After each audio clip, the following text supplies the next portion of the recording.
बिस्मिल्लाहिर्रहमानिर्रहीम। अस्सलाम वालेकुम माय फ्रेंड्स, कैसे हैं आप? मैं अल्हम्दुलिल्लाह ठीक हूँ। आप भी इंशाल्लाह ताला ठीक होंगे। आज जनाब हमारा था शादी पे जाने का प्लान। आज मेरी बहुत प्यारी लवी कज़न की बेटी की शादी थी और आज बारात का दिन था और हम सब इनवाइटेड थे।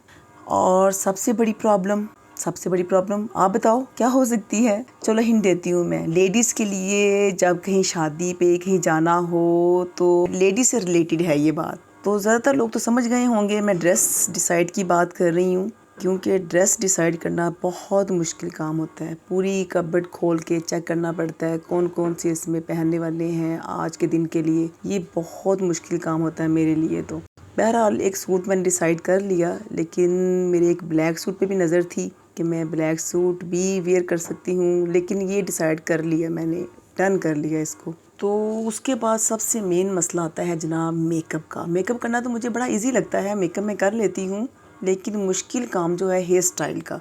हेयर स्टाइल बनाना मुझे बहुत मुश्किल लगता है और अगर मैं एक बार बना भी लूँ तो 3-4 टाइम उसको सही करती हूँ, फिर ख़राब करती हूँ, फिर बनाती हूँ, फिर करती हूँ। ये इस तरह मेरा ना टाइम बहुत वेस्ट होता है। तो मैंने आज से सोच ली है कि नेक्स्ट मुझे कहीं भी कोई शादी आती है ना, मैंने सैलून जाना है और वहाँ से हेयर स्टाइल बनाना है।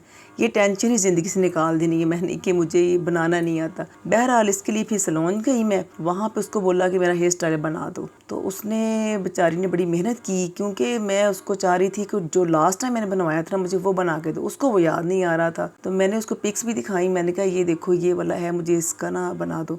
कहती चले ठीक है। उसने हेयर स्टाइल मेरा बनाया और हेयर्स मेरे स्ट्रेट कर दिए सारे और बहुत प्यारा हेयर स्टाइल। फिर मैंने सोचा यार यहाँ बैठ के टाइम तो मेरा वेस्ट हो रहा है, अभी टाइम है मेरे पास। तो मैंने कहा कि आप मुझे ऐसा करो यार रेडी भी कर दो। तो मैंने उससे मेकअप भी करवा लिया। मैंने कहा मेरी घर जाके ना जान छूटे, मुझे कोई काम ही ना करना पड़े। तो ये हो गए जनाब मैं रेडी। ये मेरी फाइनल लुक थी।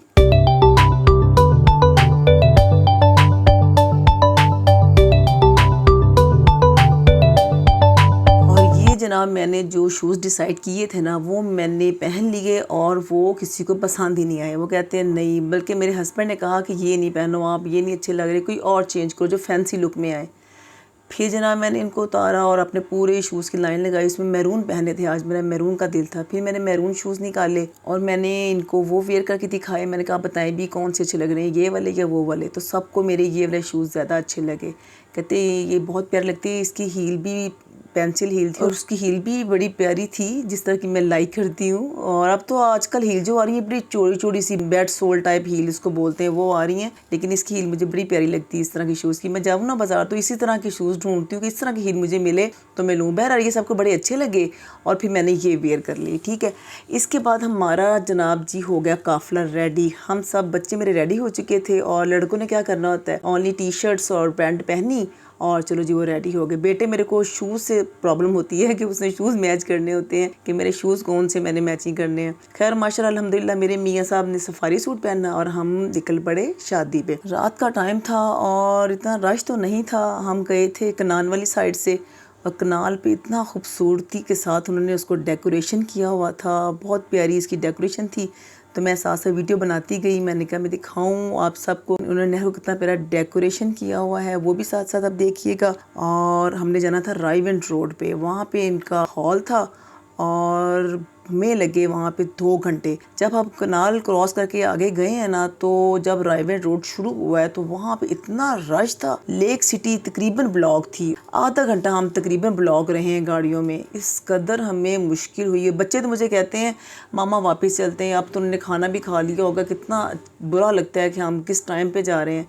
तो मैंने कहा हमारा क्या कसूर है यार इसमें, अगर रास्ता ब्लॉक है तो हम क्या कर सकते हैं, लेकिन अब इतना टाइम करके हम यहाँ तक पहुँच गए हैं तो हमें जाना चाहिए उनकी तरफ ना। तो बहरहाल फिर हम ना अल्लाह अल्लाह करके वो रोड क्लियर हुआ और हम पहुँचे हॉल में। और फिर हॉल में वही बात है कि गाड़ी खड़ी करने की जगह नहीं मिलती, वो जो लास्ट व्लॉग में मैंने बताया, तो यहाँ भी यही मसला था। खैर यहाँ पे हमने गाड़ी खड़ी की है और गार्ड हमें पता है कहता है आप इतना लेट हो गए, अब तो वो बारात वापस भी जाने वाली होगी। मैंने कहा तो चुप करे, हमें जाने दे, हम तो पहले इतना लेट हो चुके हुए हैं। खैर हमने दौड़ लगाई, फटाफट दौड़ लगा के हम गए, देखा तो वाकई में ना सुकून माहौल था। सारे खाना खा चुके थे, तकरीबन वो ना बर्तन उठाने वाले रह गए थे। तो खैर हम गए हैं तो मेरी कज़न मिली, हमें सब मिले, इतना उन्होंने अच्छा प्रोटोकॉल हमें दिया यार। ये बच्चे कहते हैं कि मम्मा हमने अच्छा किया हम लेट आए हैं।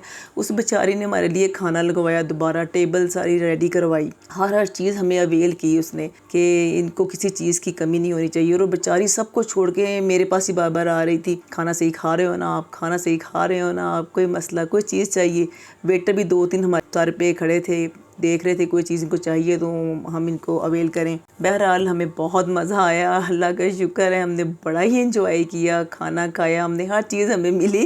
ये नहीं हुआ कि खाना सब खा चुके थे हमें कुछ रह गया था नहीं मिला, माशाल्लाह से हमने खाना भी खाया। और वहाँ पे फिर जनाब हमने, मेरी कज़न सारी आई हुई थी, पुप्पो थी, पुप्पो की बेटियाँ थी सारी, तो ये मिल बैठने का एक बहाना होता है। आपको पता है कि वैसे तो मुलाकात आजकल बहुत कम हो गई है ना, स्पेशली टाइम निकालना बहुत मुश्किल हो गया बच्चों में, तो बड़ा मुश्किल लगता है कहीं आना जाना। तो यहाँ शादी के फंक्शन में ये होता है कि बंदा मिल के बैठता है, बातें करता है। तो यहाँ मेरी पुप्पो माशाल्लाह से आई थी, मेरी पुप्पो मेरे से बहुत प्यार करती हैं, तो मैं उनके पास बैठ गई। कज़नें मेरी आई थी, उनके पास बैठ गई, सबसे सलाम दुआ हुई, बातचीत हाल चाल, और इतना हमने इंजॉय किया। और शादी भी इनकी 10 बजे और मोस्टली बंद हो जाती हैं, लेकिन ये 10:30 पौने 11 का टाइम हो गया था। और अल्लाह का शुक्र है कि कोई शायद कोई वाक़फ़े थी इनकी, तो हॉल अभी ओपन ही था। तो फिर जनाब ऐसा हुआ कि दुल्हन की एंट्री थी। दुल्हन माशाल्लाह बहुत प्यारी थी, रेड जोड़ा तो आपको पता है कि दुल्हन को 4 चांद वैसे ही लगा देता है। और वो बड़ी स्मार्ट थी, बड़े उसके नए नक्श बड़े खूबसूरत से थे और बहुत प्यारी, साथ उसकी बहनें खड़ी हैं।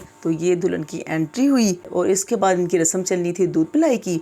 इन्होंने दूध पिलाई की रस्म की है और फिर ज़्यादा रश होना शुरू हो गया, लेकिन मुझे उन्होंने उठने नहीं दिया। कहते नहीं आप लेट आए हो ना तो आप बैठे रहो। मैं भी बैठ रही, मैंने कहा यार 2 घंटे लगा कर सफ़र करके तुम यहाँ पहुँची, अब मैंने भी एंड पे जाना है। और हम भी फिर बैठे रहे वहीं पे, बातें शातें करते रहे हम कज़नों के साथ और बड़ा इंजॉय किया। फिर उसके बाद इनकी दूध पिलाई की रस्म के बाद रुखसती का टाइम था, तो इनकी रुखसती हुई। तो इनकी रुखसती जब हुई है तो इनके पीछे पीछे फिर हम निकले। हमने कहा आज हमने भी हॉल खाली करा के ही जाना है, तो हम भी फिर निकल आए इनके साथ साथ ही।